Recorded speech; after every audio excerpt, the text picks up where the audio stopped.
We left Saskatchewan and headed to Willow Rock Campground.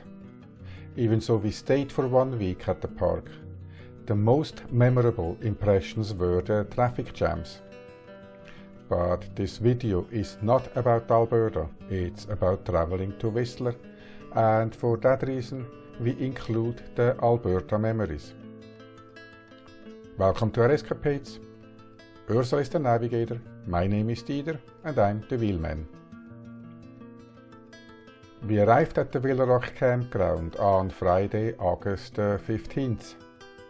It was peak summer season, and all reservable campsites were booked. This park is first come, first serve, as we learned in our previous year visits. The Willow Rock Campground is in Bow Valley Provincial Park, about 3 kilometers east of Canmore. Here we are on our way to Canmore and Banff, and this is weekend traffic. This is on Highway 40 in the Kananaskis, another type of traffic jam. And the one that can easily add 10 minutes to your travel plans. And the traffic jams that are caused by wildlife viewing. These are the ones we don't mind.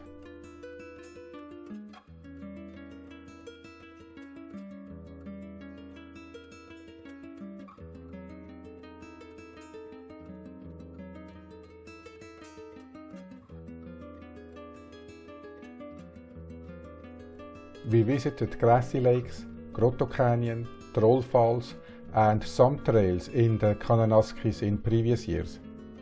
Our impressions were captured in the Kananaskis country video.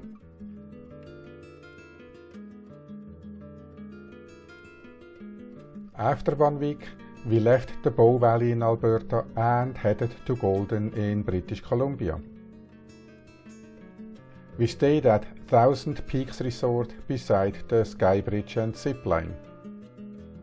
The campground is new, and the operating sites were really nice, with many more under construction.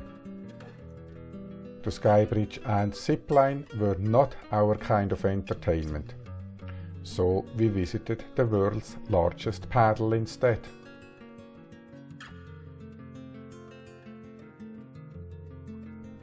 Two days later we packed up and headed to Fintry Park in the Okanagan.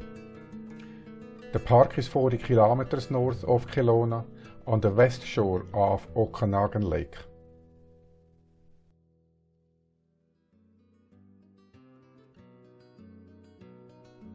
The campsites surround a huge meadow that was home to deer.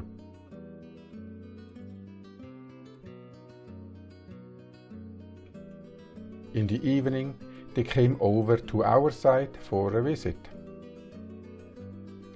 The deer were not the only attraction if you want to consider the close to 400 steps up to the waterfall an attraction.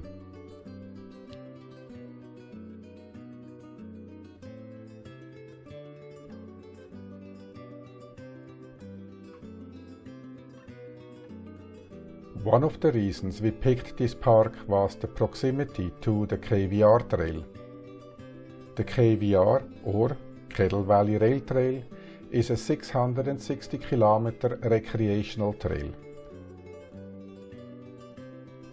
The Myra Canyon is near Kelowna and was the start to our KVR adventures for days to come. Canadian Pacific Railway abandoned the train service in 1990s. So, sit back and enjoy the view from Myra Canyon.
When we booked Golden, Fintry and the Whistler campsites, we didn't pay enough attention to the dates.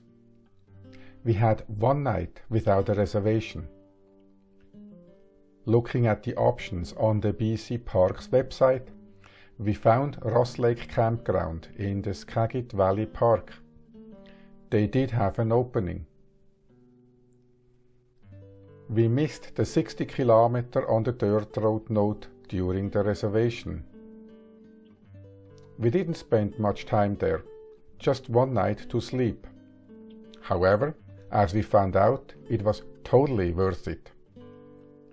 We needed water, and they had their own solution for running water.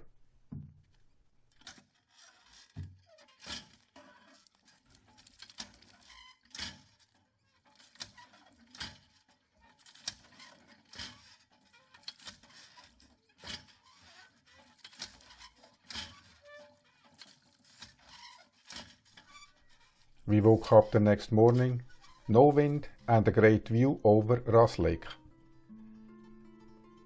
After a very quiet and relaxing night, we packed up and drove the 60 kilometers back to civilization.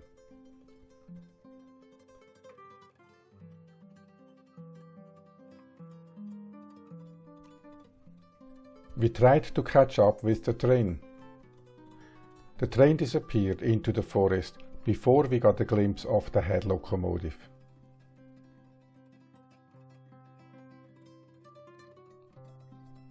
We took the Vancouver route to get to Whistler.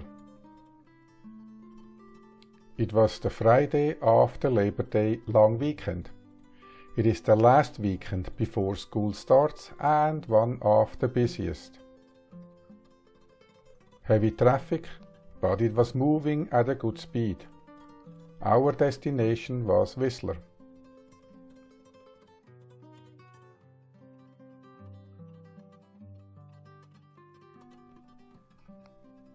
Heading up the Sea to Sky Highway, set up camp and relax. Then watch the fireworks before we shut down for the night. This was not our first visit to Whistler. Actually, this was the fourth time we came back to the Whistler RV Park and Campground. We are right there. We lost count of the visits where we booked a hotel in Whistler.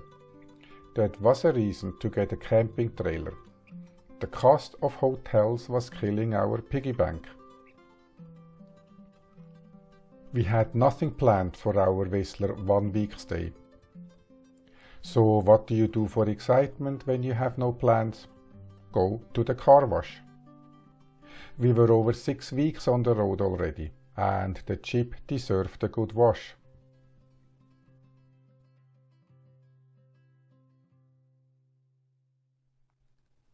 Smoke from the forest fires filled the air. There should be a mountain somewhere in the background. To escape the smoke that made breathing uncomfortable, we headed up to Blackcomb Mountains. This is the peak-to-peak gondola that gets us to Whistler Mountain. The gondola hangs 436 meters above the valley floor on a 3 kilometer long unsupported cable. The total length is 4.4 kilometers with a max speed of 27 kilometers an hour. From there, walk down to the Peak Express chairlift and up to the Whistler Mountain summit.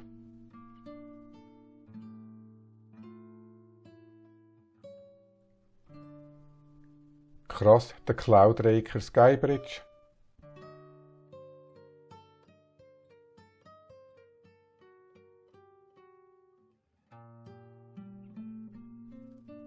and then walk down the 3.1 kilometer Matthews and Picas Traverse from the summit to the peak-to-peak station. Enjoy the smoky view over the mountains and look down on the Harbour Air seaplane. We did the glacier tour last year, absolutely breathtaking. Walking down the traverse gives you all the time to stop and enjoy the vistas. And back again at the peak-to-peak station. Hop on the gondola back to Blackcomb Mountain and down to Whistler again.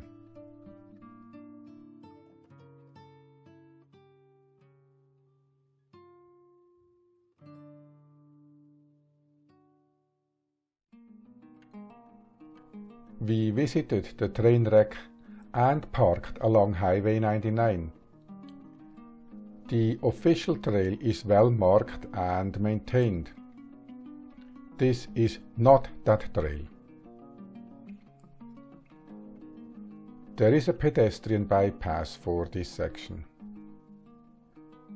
This trail is not marked and follows the old bike trail, which is still in use.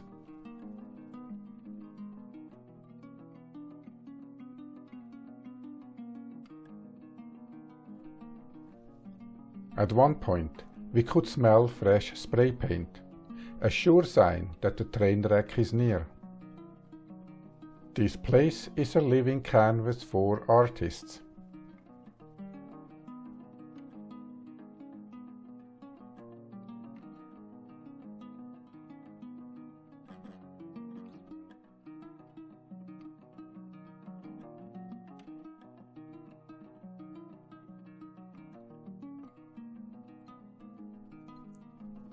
The cars are also a playground for kids of all ages.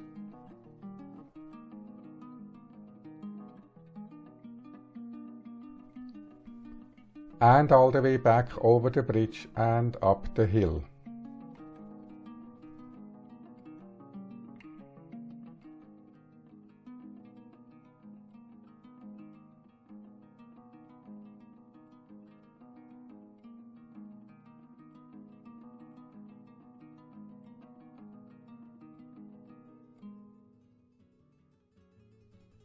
This was also the weekend for the 122-kilometer GranFondo, a bicycle race from Vancouver up to Whistler. Not the best race conditions. The air quality was terrible that day. Lots of traffic, bicycles, motorbikes and cars.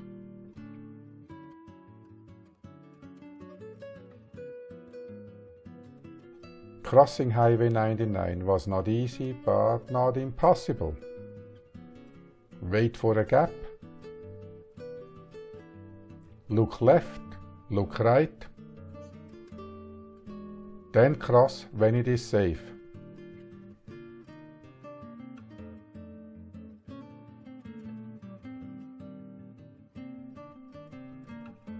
We had a relaxing stay in Whistler. Next stop is Tofino on Vancouver Island.